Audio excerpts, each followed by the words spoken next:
Bueno, buenos. El horror de la secta de Kojiwai.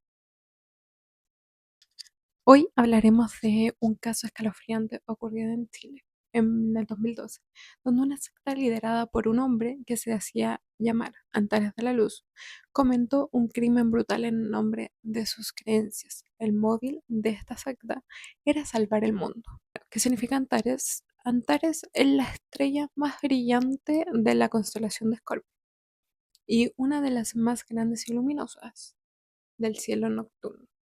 Su nombre proviene del griego y significa rival de Marte, debido a su color rojizo. De la luz podría referirse a su resplandor o un significado simbólico relacionado con la iluminación o sabiduría. Advertencia, este caso es sensible. Si estás por, tienes un hijo o un bebé o algo, ojito. Bueno, las sectas en Chile y en Latinoamérica han existido en todo el mundo, pero en Chile y Latinoamérica han tomado distintas formas. A lo largo de la historia, muchas combinan elementos religiosos, esotéricos y políticos, utilizando la manipulación psicológica para controlar a sus seguidores. Chile ha registrado varios casos de sectas religiosas como Colonia Dignidad, liderada por un Paul Schaeffer, donde se cometieron muchos abusos y crímenes durante décadas. En Latinoamérica ha habido sectas con líderes que afirmaban tener poderes divinos, como los Defensores de Cristo, que fueron México, o la secta de Niños de Dios, con presencia en varios países. Algunas sectas han estado relacionadas con el uso de drogas alucinógenas, sacrificios y fraudes y abuso de poder, aprovechándose de la vulnerabilidad de sus seguidores. Muchas operan bajo el disfraz de movimientos espirituales, ofreciendo respuestas a personas en crisis o en búsqueda del significado. El caso de la secta de Coyihuay es uno de los más impactantes en Chile, demostrando hasta qué punto la manipulación puede llevar a cometer actos atroces. ¿Quién era Antares de la Luz? Bueno, su nombre real era Ramón Gustavo Castillo Gaete. Nació en 1975 en Chile. Se sabe poco, casi nada de la infancia y su juventud, pero se ha informado de que provenía de una familia de clase media y tuvo una educación normal. Tenía estudios de música y un pasado ligado a la espiritualidad. New Age, no sé cómo se pronuncia, pero no Age. Se presentaba como el líder iluminado, afirmando que era la reencarnación de Dios y que tenía poderes sobrenaturales. Sus seguidores creían que él era un ser divino, con el destino de salvar a la humanidad.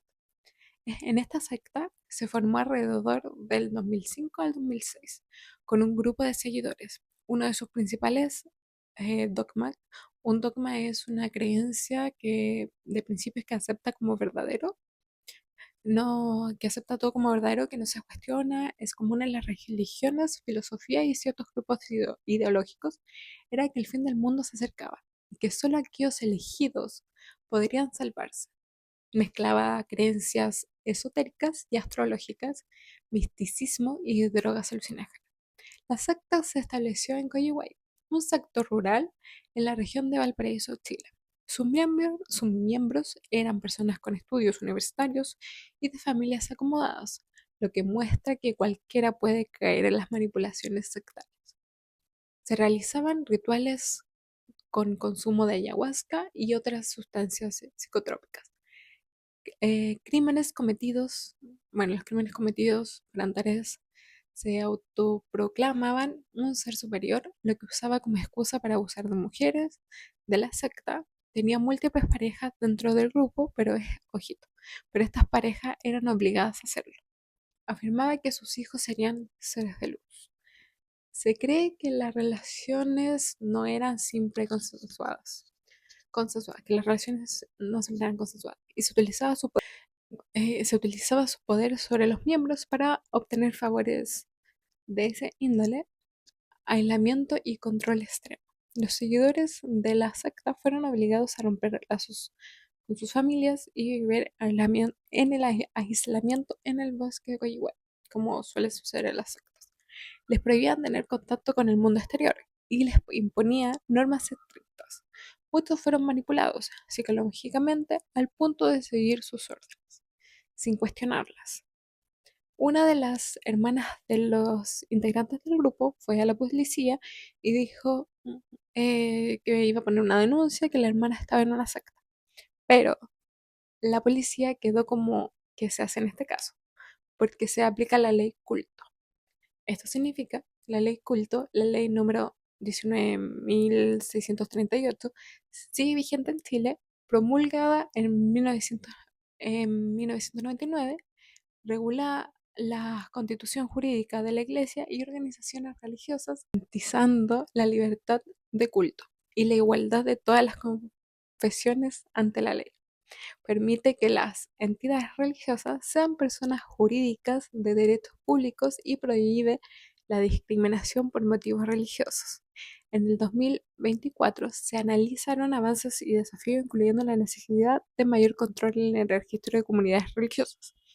Por lo tanto, la policía no sabía cómo investigar una secta. Todo era nuevo para ellos. Solo podían meter su nariz en ese lugar por el tráfico de ayahuasca que se traía desde Perú.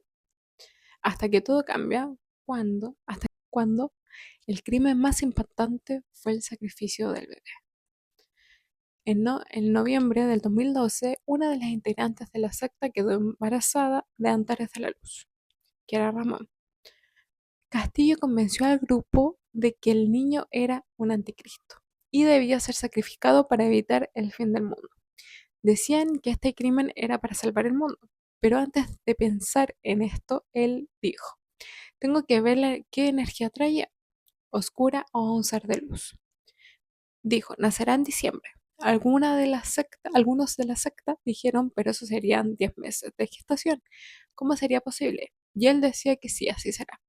Un ser divino quedó, esto lo dijo según cuenta la entrevista, obviamente, que será un ser divino si nace en 10 meses de gestación.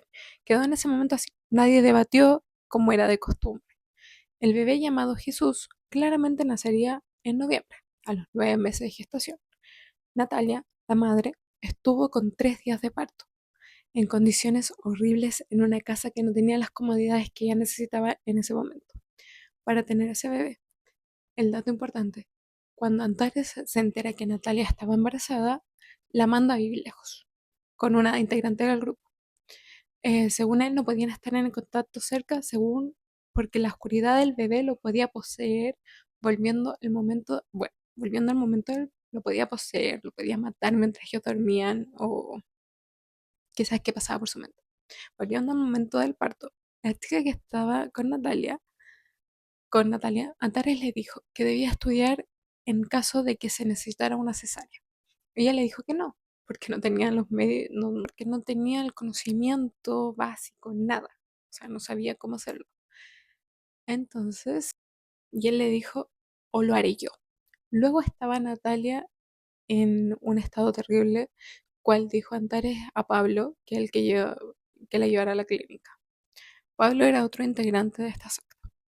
Clínica. Así lo fue, dejaron a la clínica y ellos se fueron. El bebé nació, le dieron el alta y el 23 de noviembre del 2012 la secta realizó un macabro ritual, cual el autor intelectual material saldría prácticamente impune. Ya verán por qué.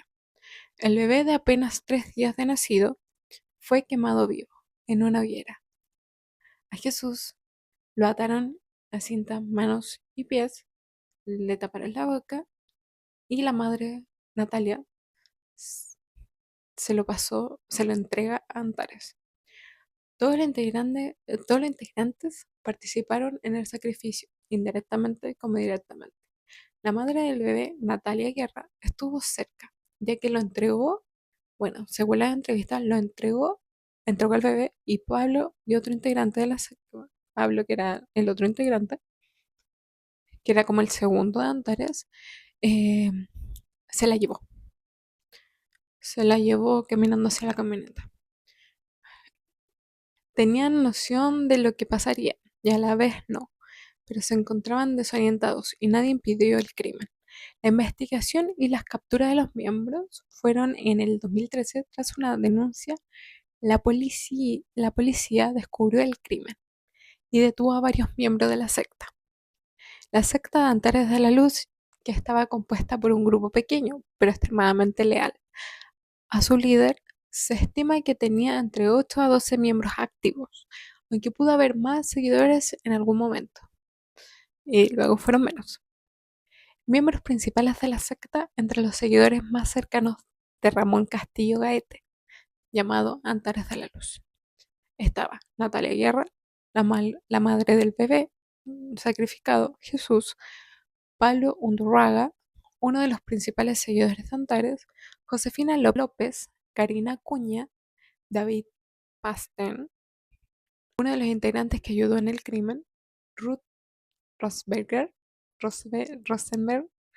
miembro del grupo, aunque con menor participación, Milce Rivera, Carla Franchi, Francisca Ceroni, Silvina Vargas, María del Pilar y Carolina Vargas. Antares de la Luz, que era Ramón, huyó a Perú. La Interpol emitió una orden de captura en su contra. En abril de 2013 fue encontrado desvivido en una casa abandonada en Cusco, Perú. Se autodesvivió ahorcándose con un cable. Sus condenas y consecuencias de los demás de la secta. En el 2017, la justicia chilena dictó sentencia contra los otros miembros.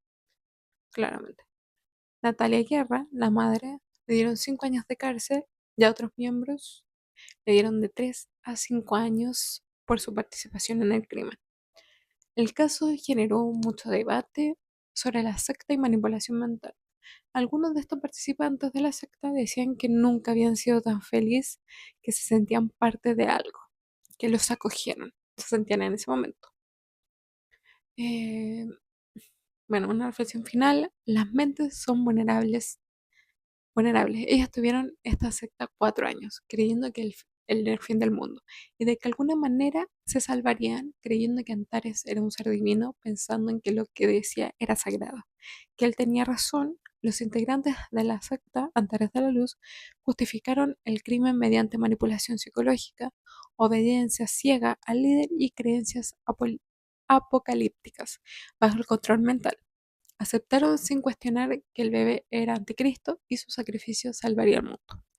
La presión del grupo, el pensamiento sectario y la disociación de la realidad reforzaron su convicción de que el acto era necesario, eliminando la culpa y el juicio moral. ¿Cómo una persona puede llegar a manipular a otros hasta qué punto? Esto es muy controversial, ya que es algo mental, pero ahora se dan cuenta que simplemente era después de lo que pasó con la secta, cuando se dictaron las condenas y ya fueron a hacer como su vida normal. Después de las sentencias, ellos se dieron cuenta de que era un simple bebé, que era un bebé, y que muchos de ellos viven con la culpa de lo que no pudieron hacer. Que claro que tenían posibilidades, pero también tenían el miedo de que si ellos hacían algo, los que a ellos los podían matar, los podían, no sé, pues según entrevistas, ellos tenían ese miedo. Por eso no hicieron nada, y obviamente que tenían posibilidades, eran muchos. Pero en una secta, ¿tú cómo sabes cuáles son tus amigos? ¿Cómo sabes cuáles piensan igual que tú? Si solo siguen órdenes, ¿cuáles sabes que te van a seguir si tú dices como, hey, no quiero más esto? Y no se van a ir como de soplón al líder de la secta y te van a hacer algo entre todos. ¿Cómo, cómo sales de eso? ¿Cómo es una situación de debate? Obviamente que un debate y algo muy complicado. Este es el fin. Adiós, humanos.